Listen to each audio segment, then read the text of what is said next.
Jeremiah chapter 32 and verse 33. So Lisa, read that for us real quick.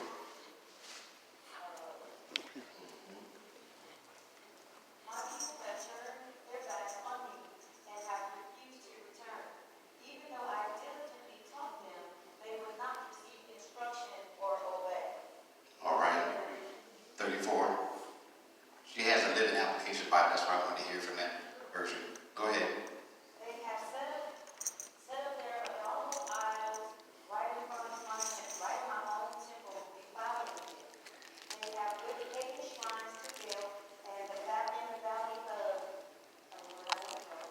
Get him on.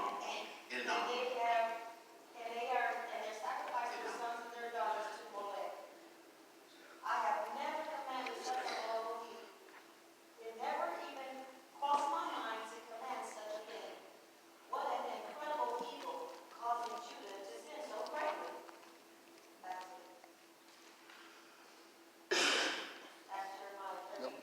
Read 36.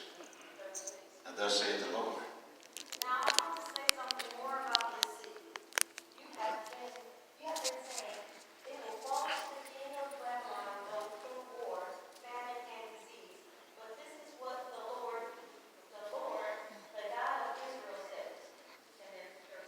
All right, that's it.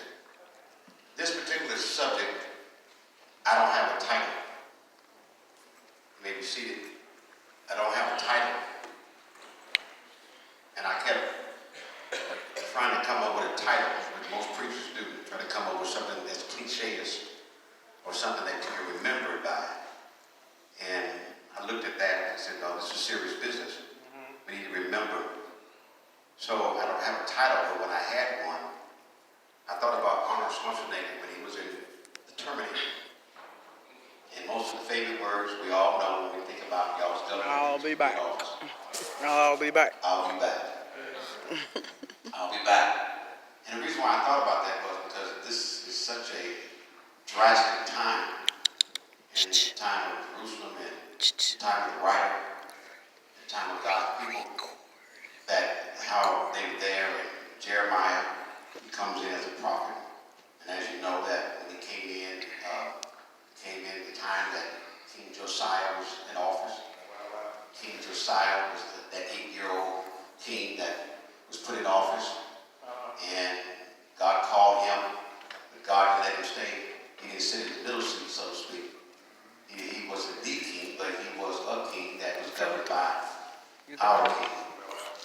He started out as handing out lumber, which is a good thing because he learned how to build. He was also the one that when payday came, he handled out showers, and he paid them on payday. And then he was the one that continued to work in church and work in the temple rather, because he believed in God and Yahweh. And then not only that, did he believe in Yahweh, but the great thing was that while he was building the temple, he found the book. Y'all hear me? He found the scroll. He found the book. That means that all this time that they had been operating without the book. And I park right there and put some money in there. And so as a result, we can see that when you have lost the book, then it's going to be doom and gloom in the life of the believer. And not only happened then, Karen, but they began to get influenced by the people they were around. I did a whole lot of work on it this morning. I woke up and went in slow move, so I started reading everything I could about them. And discovered that he got involved at a time that he was almost in trouble. And he celebrated the fact that he was a prophet and he was not ashamed to be called a prophet. But he had one of those problems that Jesus had. And the Bible said, even to Paul, they asked him, why did you come and trouble the city? He came in at a time in which people had been totally confused about Yahweh. And they had been exposed about Yahweh. But then they went their way. Yeah, you walking with me? Yeah. When I thought about the book being missing, at the time, we looked at how he was not able to openly really give all the information to the people, but he was so smart, and I thought this was pretty crafty. that he took a scroll and he wrote a scroll out for what thus saith the Lord, and he sent it by the messenger to the king. You hear me? And then the king got the message and they read it to him. It's so funny that some people just don't want to hear what the Lord had to say. He sent it to him, he subscribed it to him. Hey there, you. And he sent it and he put it there in front of them and they read the message to him. And the Bible said that because he didn't want to hear that. I can't hear nobody. He didn't want to hear that. So he shredded it up and tore it up and threw it away. And then when the gossipers, I can't help y'all, when the gossipers went back and they got the information and gave it to him, what they did, he wrote another letter. See, you have to be consistent and then keep the consistency going there. And then the book said that he wrote some things to the king in his scroll. So God will give you a general calling, but then God will make a personal call. And he always sends the clouds before he sends the rain. All right. Walking with me. Now, I was just looking at that. I was talking to a friend of mine the other day, real short. I know some of y'all say I make too many stories, but I got to keep the stories coming so people keep awake. All right. She said she knew exactly why some bad things were happening to her. And I said, well, I'll pray for you. She said, no, you don't have to pray. I realized that I wavered from the doctrine. I wavered from the faith. And I wavered. I'm not reading my Bible every day. I'm not doing things cheerful. I mean, a lot of housewives are more entertaining than me watching other stuff. Y'all hear me? Find yourself walking away from the things of God and not being able to change things. Just found out in inventory. And I kept thinking about the same verse with that. So if you can be in a situation where God is your ultimate goal when you start, but if you sit dormant too long, can I help somebody? You sit dormant too long, when you become stagnated, then you'll find out that you'll get up and go or get up and leave. And it's hard to get it back. Can you hear me? You'll find yourself going away to establish your own way, right? And not submitting yourself according to the rights of God. People can come to church, and the reason why they were having a problem, she's having a problem because she did just what they said is she lost her book.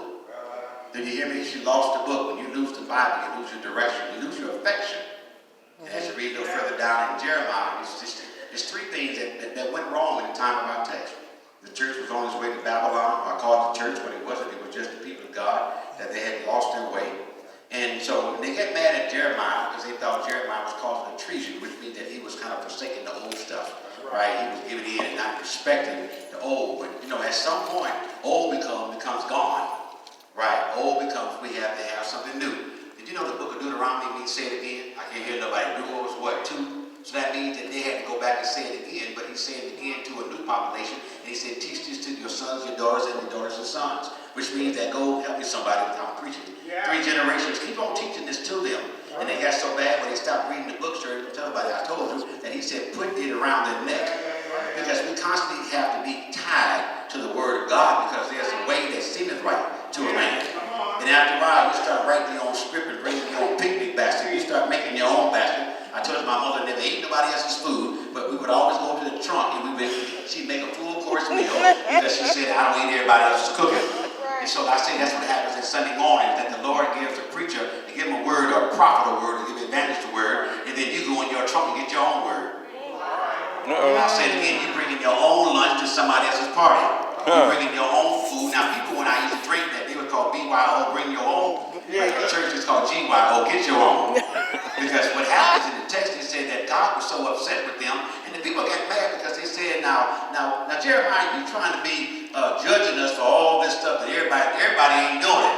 So in the transition of the text, when you look at the bottom of Jeremiah, he's saying that everybody now is going to be responsible for their own self. Isn't that strange how that was coming from the Old Testament in the book of Deuteronomy? That every man here is accountable to God on an individual basis. And I'm glad because what happened with them when Achan got in trouble. Do you remember that when Achan went down there and they had that battle? And the Lord said, when you go over there and siege the camp, don't take nothing. But in times before, Brother Lewis, that they used to be able to take the rubbish with them. They would take that back to the camp. But this time, God said, I'm changing the script. I want to see how many people are listening. Don't take nothing. And so everybody came out there. And so God came in and he said, well, first of all, they lost the battle. Have you ever evaluated when you lose the battle? Why? Hello, somebody. Have you ever lost when you know you should have won? He said, I would not withhold any good thing for them that walketh upright. I ain't having nobody, but I ain't trying to miss nobody either. God will cut your water off when you think it should be running.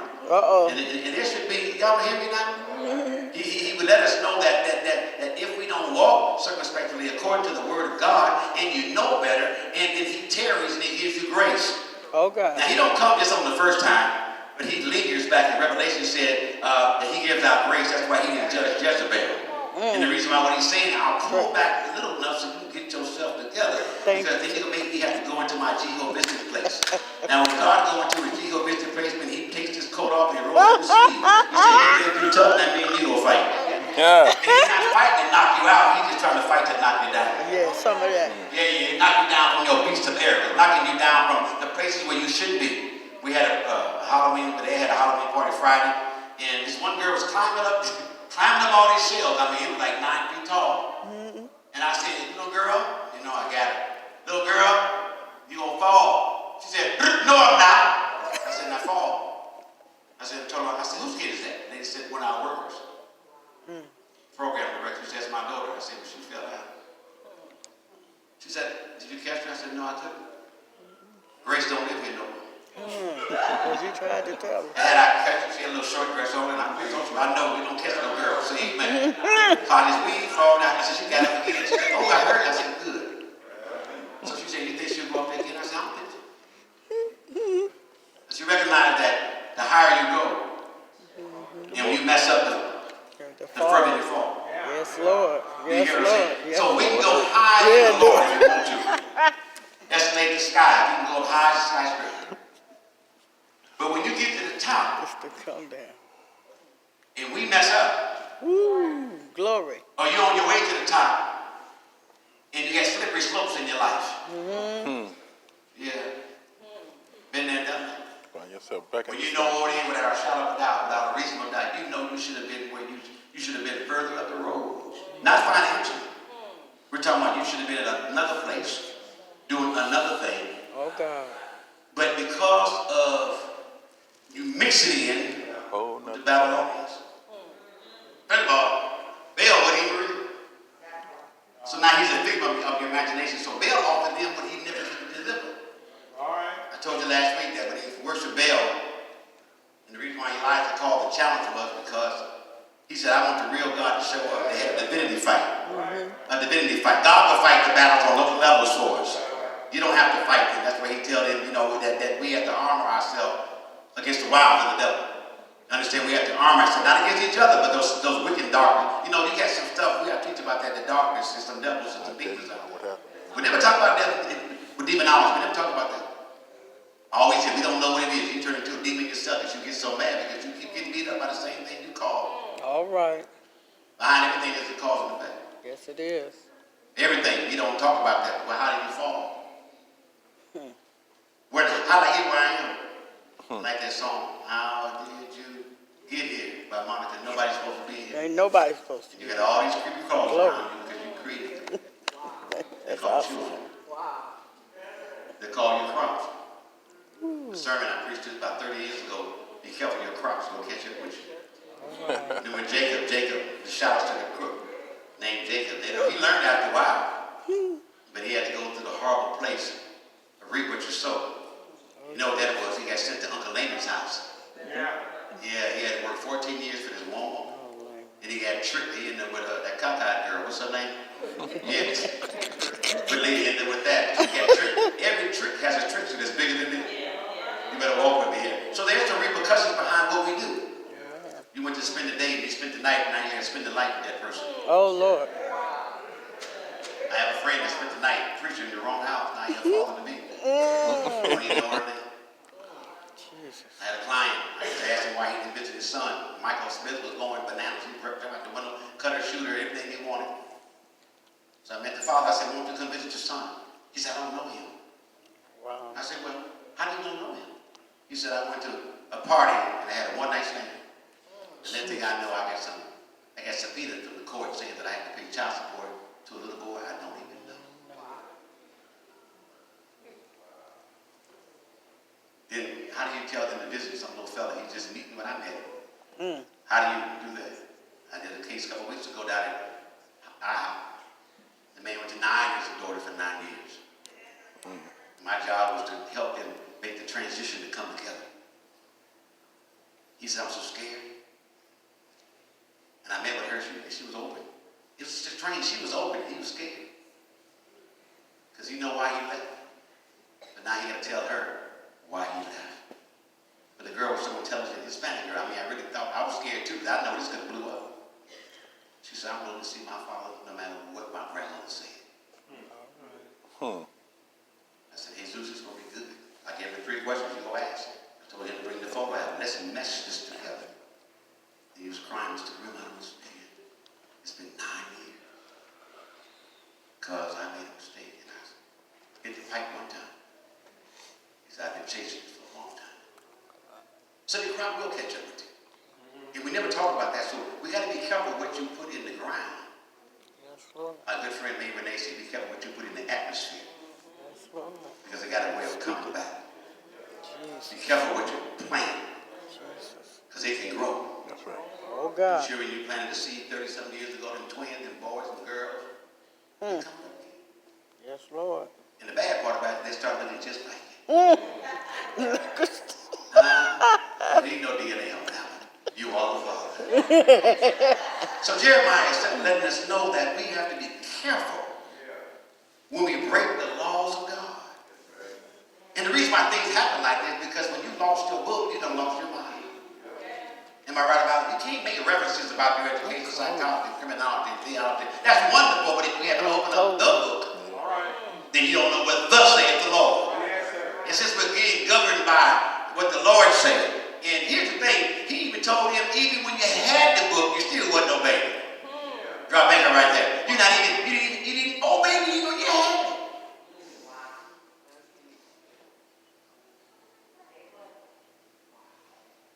My aunt, she dead. She went to hell or heaven. I don't know. She was a demon. That was his grim sister. And she said she only know one verse of the Bible. Psalm 46. God is my refuge. When her son was breaking in people's houses, she would say that, move the devil out of his way. I said, that's the police coming. Ain't the devil. I know that. She come in and she said, oh, nephew, you're trying to get my son. I said, I'm trying to make sure I get away from your son. She said, that's your cousin. I said, no, I'm adopted. No, I'm not. No, I ain't got nothing to do with that. Nothing to do with that. I said, because all things are dead in Christ. And she stayed with us a long time. She was strange. That auntie would come to my house and with nothing to leave with 2 bags or something. I don't know where she was taking. She was stealing all my baby stuff. So I had to empty her bag. All my baby stuff was in there. Come on, we go shop. Wow. 38 years ago. You do that to my dad. I said, how did you come to our house? Go with us. Go She shop. said, I just got to do things because, you know, Yvonne's baby. I said, but tell Yvonne, Daddy, to get the stuff. That's all you can say to people because they were adults. So he's saying, when you have the book, it should make a difference. But it hasn't. That's the key. I always want to ask the question, does being a Christian really make a difference? Are there any morals and values that stop you? Something you just ain't going to do? Yes, yes. Is there something you just ain't going to do? That's right. I said, I'm not out of control, I'm Christ control. Yeah. You still struggle with that nature. That's why James said, walk in the Spirit. I always think of that verse way up in that. You go high. So you want to obey the flesh down low. And when we start making it down low, I don't mean down low, but down low. Decisions and you know it's kind of crummy. You know when you feel the grip. You know when you're an algae eater. You know what algae is. Yeah. Bottom feeder. Yeah. Y'all love them shrimp, but they algae eaters. They bottom feeder. That's why they cut that thing, that's their intestines and all that minutiae is in there. Yeah. That's a good word. That's a good word. If I like them shrimp, y'all told me some shrimp. No, shrimp. I don't like shrimp because I know they full of minutiae. They full of it because they're algae eaters. That's right. Catfish. They mess. I love catfish. I do catfish either. Do you know catfish have a cycle? Yeah. Yes, they do. You know them chickens is full of Teach. We always want to scrape the bottom. And what's in it get in you. Imagine that. So, if there's no buffing and there's no boundaries there. Jeremiah, that's why he was crying. He just couldn't understand it. He lost his joy fooling around with people that say they want to learn how to swim but didn't want to get in the water. How do you learn unless you get exercise how to be a Christian? Do you ever go home and exercise that? Take one of them bad words out and put a new word in? Replace the words, or you stand behind it and say, I'm only human. We ain't robots. But the expectation is this. Look up here. It's that we should walk. And if you in him and he in you, what you put in you is getting his way. All them shrimp. You get it, and you got it. Right? All them catfish. He ain't shaking it off, but he's giving you grace. Everybody say grace. He's giving us grace. Yes, Lord. But Jeremiah saying, how long do you do this? So Jeremiah started crying because he saw no difference whether the book was there or not. That's why I couldn't put a title on. I want to ask you, does the book work?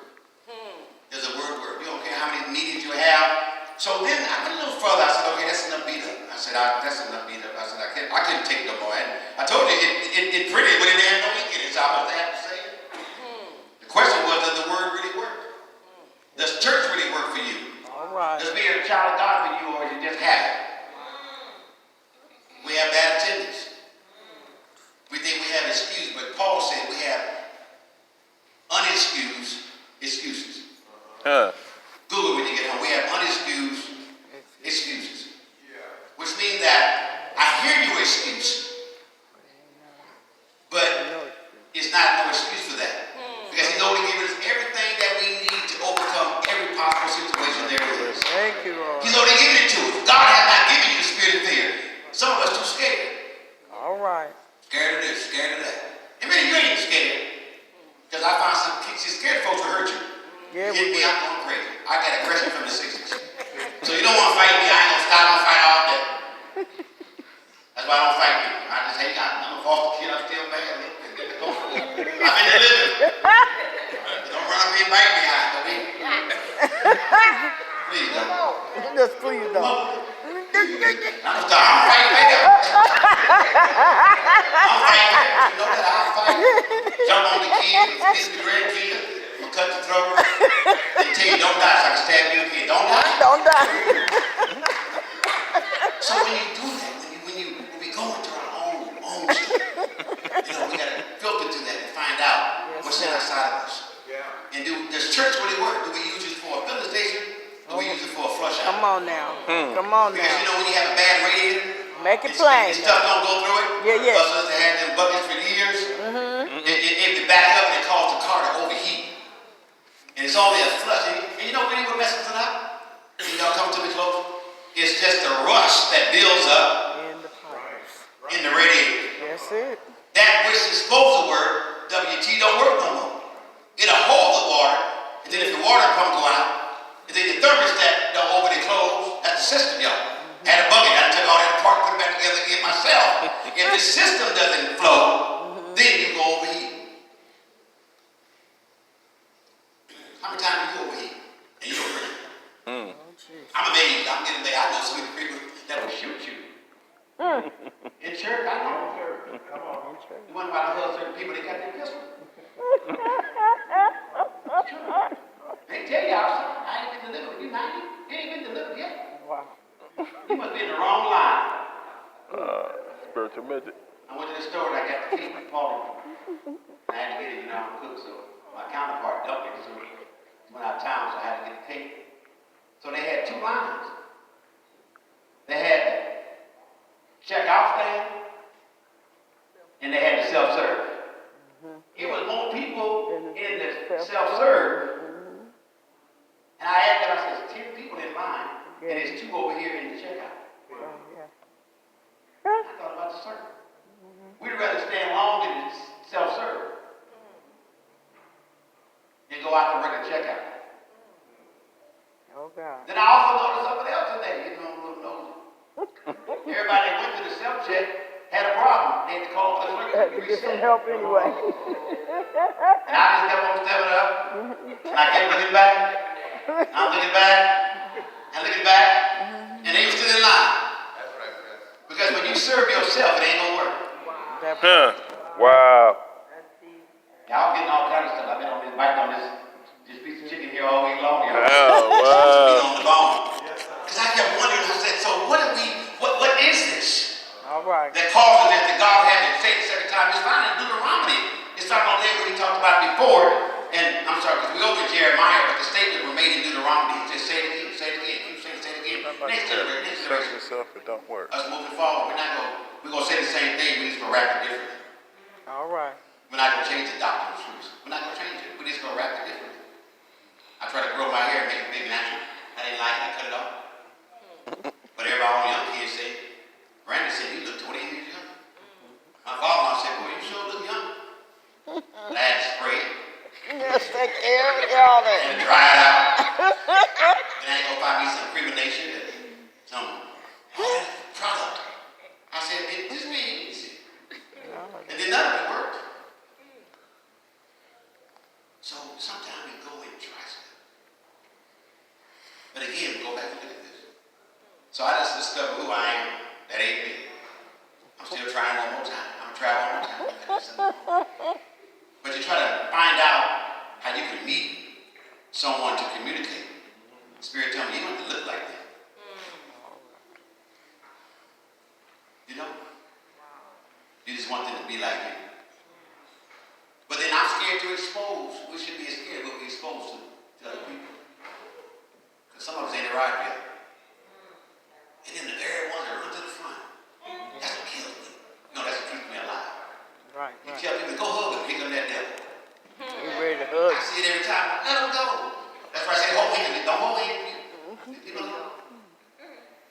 And the reason why these people can get busy that's not really saved and sanctified, I can't say saved, I can say sanctified, is because the sanctified ain't doing nothing. It's the truth. The sanctified folk ain't doing it.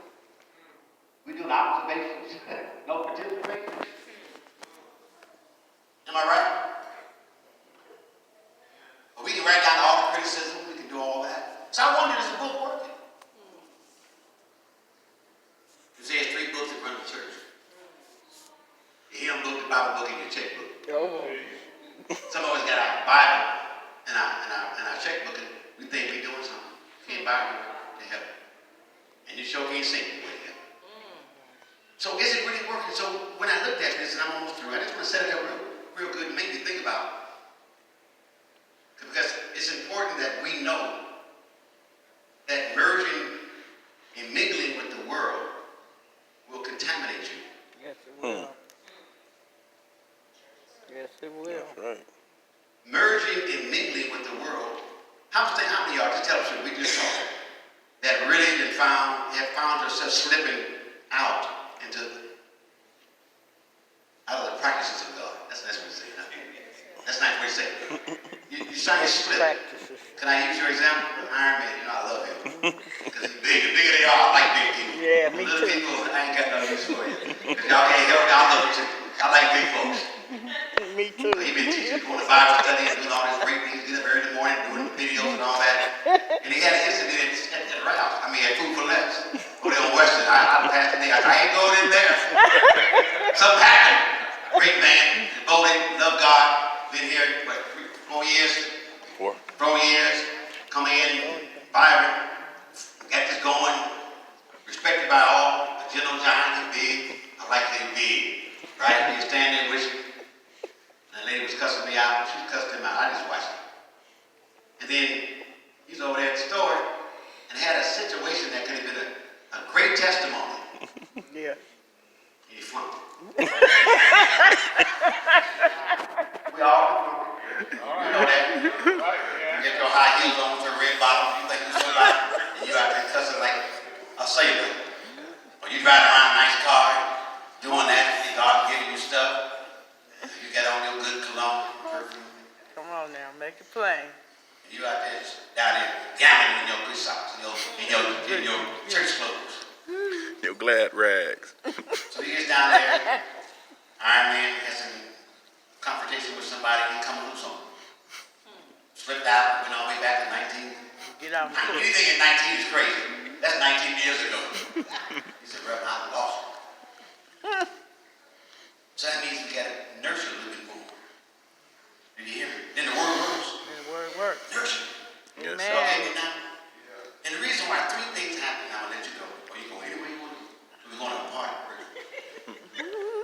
So God, he spoke on this. You know what he said? This guy, he said, you used to talk to me with the front. Now you're talking to me with the back. You read it right there and said that's why I wanted to read it. You used to look me in my face, but now you turned your back on me. So he said, because you've been mingling with them Baal people. You know how you know when your kids messed up.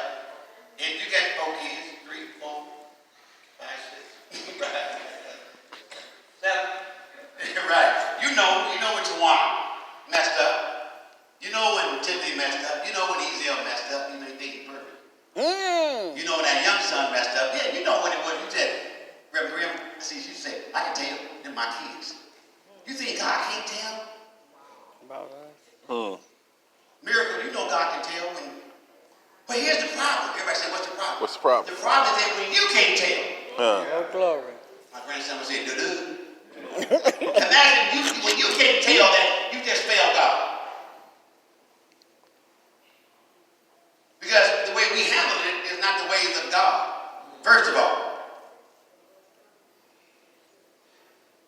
when a man's ways please the Lord.